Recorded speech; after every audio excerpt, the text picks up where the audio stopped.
Hi everyone, this is Shalu Kumar again from OSCE Nurse Training Cambridge. I'm an experienced OSCE Nurse trainer for the NMC OSCE exam in UK and also the lead trainer for OSCE Nurse Training Cambridge. Welcome back to my YouTube channel. I'm back with another NMC OSCE video for you. So today's video is really important one, I think. So we'll look into that in a second. So if you like my videos, please press the like button now and subscribe to my channel. And yeah, keep those comments coming. I do really hope that these videos are helping you. So do like and subscribe, and also share it with your friends or other nurses who are preparing for OSCE. So let's have a look at today's topic. So today's topic is all about how do you manage your time. Okay, because lots of nurses fail because they can't manage their time, or this is the I think one of the most important reason for anxiety in exam. You always thinking, oh, am I going to be able to do my station in that time or not? Okay, so we're going to look at that. So how we manage. So I'm going to give you some very practical tips how to time manage. Okay, so how to manage your timer, because there is obviously set time for every station and you're under pressure, you're quite anxious, so you want to make sure that you finish within that time, because if you don't, then it's obviously automatically it's a fail if you can't complete and the whole station in that time set. So we're going to look at some very practical ways to save time or manage your time in exam. So that's what we're going to do today. So hopefully it's going to really help you. So listen carefully throughout the video. I will talk through it and I will give you different tips how to manage your time. And let's get started. Okay, so the first one, you do know that there is a timer for every station. Okay, all stations have different time limits, so we're going to see how we can do that. So the first one is very obvious one, but very really important one, because lots of nurses forget to do this. Okay, and then there is a bit of a panic when the timer starts. So the first one is check your setting and equipment before the timer starts, and that applies to pretty much every station. Okay, so make sure you know how to use that equipment. Know how to check equipment is in working order. I know your examiner briefing will tell you it's in working order, but just double check it is a working order. Do you know how to use it?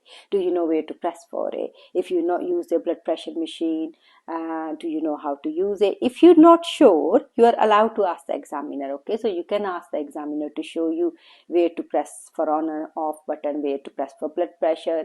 When you put the saturation probe, the saturation come automatically, but you know, you can ask all that, and that just doesn't apply to only assessment station. Any equipment, if you're going to do a suctioning skill, you know, nasopharyngeal suctioning, look at your suction machine. See first, do you know where to attach your tubing? Do you know where is the on off button? Is it at the back? Is it on the front? Do you know how to set the, can you see the dial clearly to set your pressure? So all that stuff, if you're not sure about the equipment, ask your examiner. They can't tell you how to do things, but they can tell you how the equipment works. Okay, that's absolutely fine.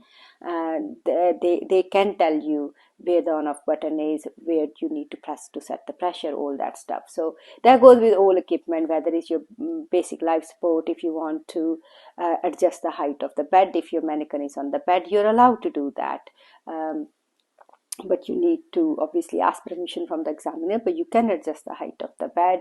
You can check your drug trolley before your station starts, so you are aware that what's in that drug trolley, how are they alphabetically your drugs normally are, you know, is there where are my medicine pots, just simple things like that, which is going to save you a lot of time during the station. Okay, so you can quickly check your equipment. Don't take ages, but definitely if you're just taking a minute to check your equipment, and if you're not sure, asking the examiner that question is a really good idea, because it will save you lot of hassle, lot of panic, and lot of time within when your timer start. Okay, because then you don't want to waste any time, you want to get on with the skill or the station you've been given.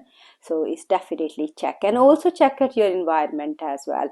Where are your bins placed? If you're doing clinical skill, where is your clinical waste? Where is your other domestic waste bin? Are you too far away from them? Where is your mannequin? How are you going to, is your dominant hand, if you're doing ANTT, is it going to be with the dominant hand is going to be with the wound or not. So just simple things, but plan in your head the space and the equipment, because that will save you lot of panic, hassle and wastage of time moving things and doing things when your timer start. Okay, so do all that beforehand.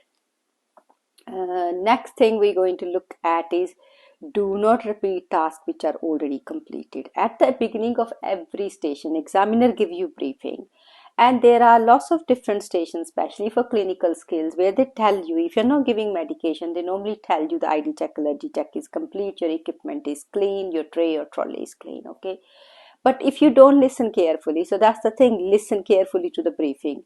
If you don't listen carefully, you're not taking in what examiner is saying, and then you will end up repeating things. So listen to your briefing carefully, what examiner is telling you. There is a good reason why they're telling you that. Okay, it's a very, very good reason, because they don't want to waste your time.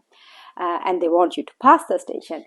Next one is pre-checks already done. Like I said, if they have told you ID check is complete, legit status is complete, and your equipment is all clean, your trolley is clean, tray is clean, why would you go ahead and clean it again? So do not repeat those things. Do not clean equipment which have already been complete, and do not complete the checks which have already been done. Trust your examiner. Okay, they're not going to fail you on that.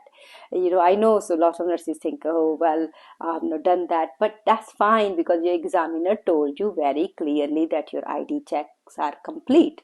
So do not repeat that, because otherwise you're going to waste the time and you're not going to be able to finish that station within the time limit set by the NMC. Okay, so it's really, really, really important that you pay very much all the attention to when briefing is happening. Or if they given you written, it's not always verbal, sometimes they give you written briefing, a piece of paper with the instructions. Okay, so telling you, orientating you to the station and telling you what things have already been done. So please look at it or read it very carefully. Now we're coming to number 3. Now this one is again a very difficult one, and lots of you are nervous in exams, so you can overdo things. Okay, so this one, it comes to be clear in your verbalization. So be clear in verbalization. In OSCE there is a lot of verbalization, because you are verbalizing pretty much everything you're doing, because that is your knowledge, what goes in your head. Examiner needs to know, and if you don't verbalize, they think you don't know why you're doing things, even though they can see you doing things, but they do want you to verbalize specifically certain things. Like if you're checking medication, they want you to clearly verbalize what medication you're picking up from the trolley, what dose it is, what expiry date, what is your stock dose, what is your prescribed dose, how many tablets you're dispensing. So this is all really important stuff, but it's only important if it's only going to work if you're going to be clear. Okay, and if you're not clear, first thing, sometime you're just a bit, I don't know, you're just a bit anxious and you just speak in a way which is not very clear. That's not the normal way you speak, but on that day, anxiety takes you over, and then you either speak too quickly or too slowly or too quietly, and the examiner can't hear you. So what will they do is they will ask you again, please can you be clear and loud, because I can't hear you. Now that is going to waste your time, isn't it? Because you're going to have to keep repeating yourself. So use simple language as well. Don't go into lot of big paragraphs of explanation. Okay, be clear what you want to say, simple language, and also speak clearly. This will avoid any need to repeat yourself again and again, because examiner can't hear you and you're very quiet, they're going to ask you to repeat again. So that will waste more time, and it will cause anxiety for you as well. So it's not just only the time. Anxiety again, if you get anxious about something because you just suddenly think, oh God, examiner can't hear me, right? So and then you just get a bit anxious, get a bit slow, because you were in the flow of the station. Now you suddenly stop, so you have to go back to thinking what I was doing, and that is a lot of time wastage in that. Okay, do not over verbalize for health education. Sometime, and what I'm trying to say is stick to the marking criteria basically.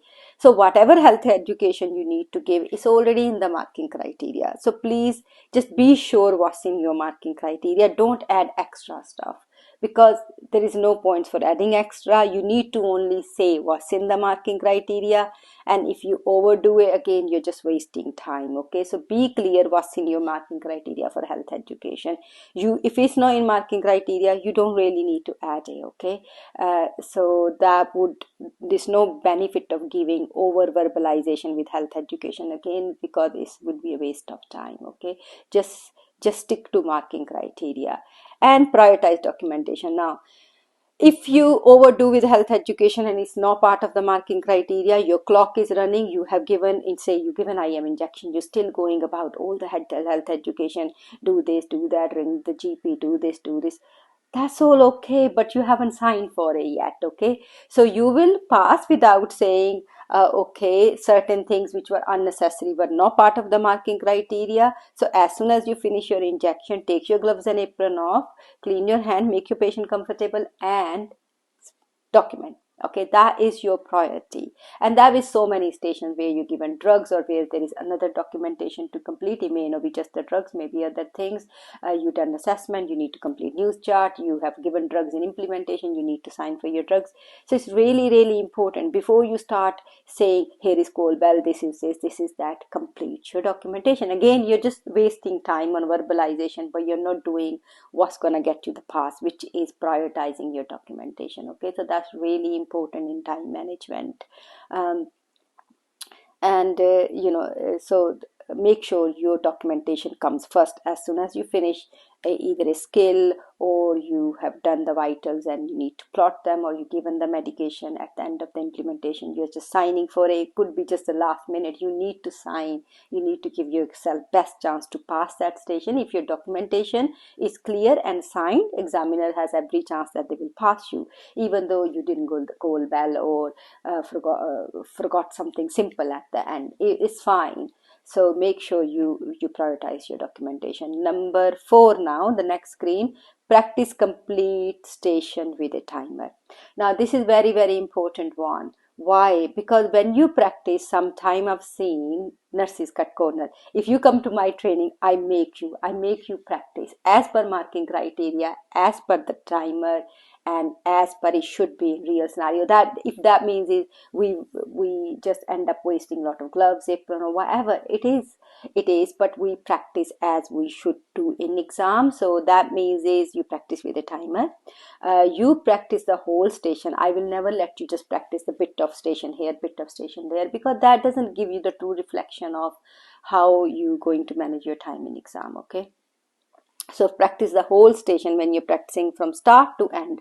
Don't think, oh yeah, at the beginning I already know, I'm just going to practice a simple bit in the beginning, in the middle, and then I know how to end it. Now that's not the way to go for it, because you need to be confident that you can do that station from start to end within the time limit in exam. So practice the whole station, don't cut corners. And the last one is, do not miss hand hygiene PP points while you do practice, because lots of nurses, what they do is, oh, I will at this point I will performing hand hygiene. They just tell themselves, but they're not doing it. So when you do a hand hygiene, it takes you time, 20-30 seconds, but you're not doing it, and then you have a false sense of security. By the time timer finish, you said, oh yeah, I have got 30 seconds or a minute left, I finished my station very comfortably, no problem, I shouldn't have any problem in exam.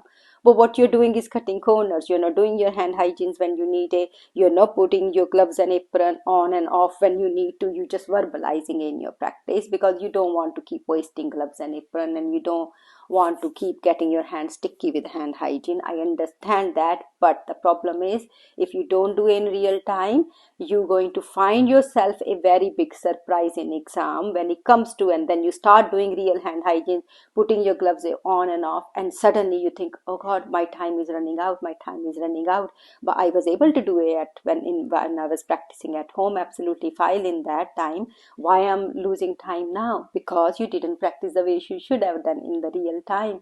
So that's the thing. Like for assessment station, when you're doing 1 minute of heart rate, 1 minute of respiration, do it in real time. Okay, wait for those 2 minutes to be over, even if you're not doing on a real person in when you're doing practice, but you do wait 2 minutes, because you need to build that 2 minutes into your station.